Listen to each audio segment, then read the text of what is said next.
السلام علیکم ناظرین، وقت کا تیزی سے گزرنا اور اتنی تیزی سے حالات کا بدلنا، ایک اتوار سے دوسرے اتوار یا ایک جمعے سے دوسرے جمعے ایسا محسوس ہوتا ہے کہ ہم نے ایک پل گزارا ہوا ہو۔ اور ناظرین، یہ وقت کی تیزی قیامت کی نشانیوں میں سے ایک نشانی ہے، اور اس کے علاوہ قیامت کی نشانیاں تو اتنی ہیں کہ جس کو ہاتھوں پر گنے بھی تو وہ ختم نہ ہو۔ تو ناظرین، آج ہم وقت کے متعلق اور قیامت کی دیگر اہم نشانیوں کے متعلق بات کریں گے۔ حدیث رسول کے مطابق کہ نبی علیہ الصلوۃ والسلام نے وقت کی تیزی کے بارے میں کیا فرمایا ہے، اور اس کے علاوہ ہم قیامت کی دیگر نشانیوں کے بارے میں بھی بات کریں گے۔ تو ناظرین، نبی علیہ الصلوۃ والسلام نے فرمایا کہ زمانہ باہم جب قریب ہو جائے گا، یعنی جب قیامت قریب آنے لگے گی، تو وقت بہت تیزی سے گزرتا ہوا محسوس ہوگا، علم اٹھ جائے گا اور فتنے نمودار ہوں گے، اور دلوں میں بخل، کنجوسی اور حرص ڈال دی جائے گی، اور حرج کثرت سے ہوگا۔ تو صحابہ رضوان اللہ علیہم اجمعین نے نبی علیہ السلام سے پوچھا کہ حرج کیا ہے؟ تو نبی صلی اللہ علیہ وسلم نے فرمایا کہ اس سے مراد قتل و غارت ہے، یعنی کہ قتل و غارت قیامت کے نزدیک عام ہو جائے گی۔ اس کے علاوہ ناظرین، نبی علیہ الصلوۃ والسلام نے فرمایا کہ قیامت قائم نہیں ہوگی یہاں تک کہ زمانہ قریب ہو جائے گا،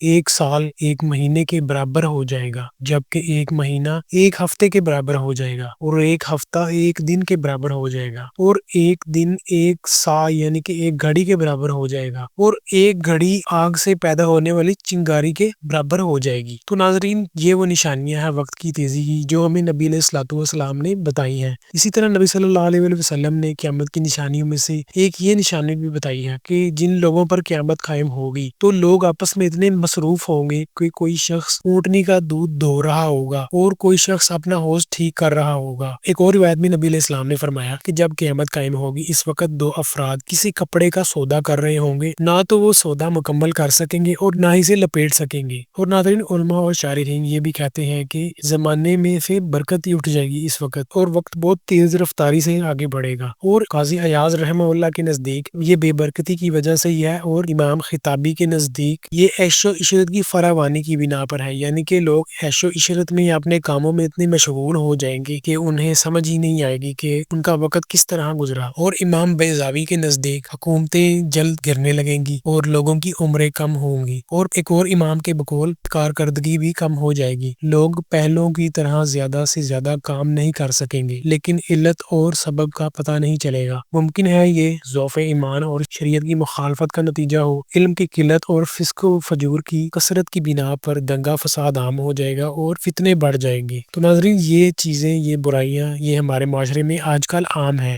اور بالکل ایسا ہی ہو رہا ہے جیسا کہ ائمہ دین نے بھی ان احادیث کی تشریح میں فرمایا ہے۔ آج بھی ہم اگر دیکھیں تو ہم لوگوں نے اپنی دنیا جہان کی مصروفیات، لوگوں سے ملنا، اپنا کاروبار کرنا، اس میں اتنی مصروفیات ہیں کہ ہم کم وقت میں بہت زیادہ کام کر لیتے ہیں، مگر پھر بھی جب دن ختم ہوتا ہے تو ایسا لگتا ہے کہ جیسے تھوڑے ہی پل گزرے ہوئے ہوں۔ تو ناظرین، لوگ اتنے مصروف ہیں کہ انہیں دنیا داری ہی نظر آتی ہے، جبکہ انہیں موت کا یا قیامت کے آ جانے کا بالکل بھی خوف نہیں۔ تو ناظرین، یہ ہم نے آپ کو قیامت کی نشانیوں میں سے ایک نشانی بتائی تھی، وقت کی تیزی۔ انشاءاللہ اگلی ویڈیو میں ملیں گے اچھے موضوع کے ساتھ۔ السلام علیکم۔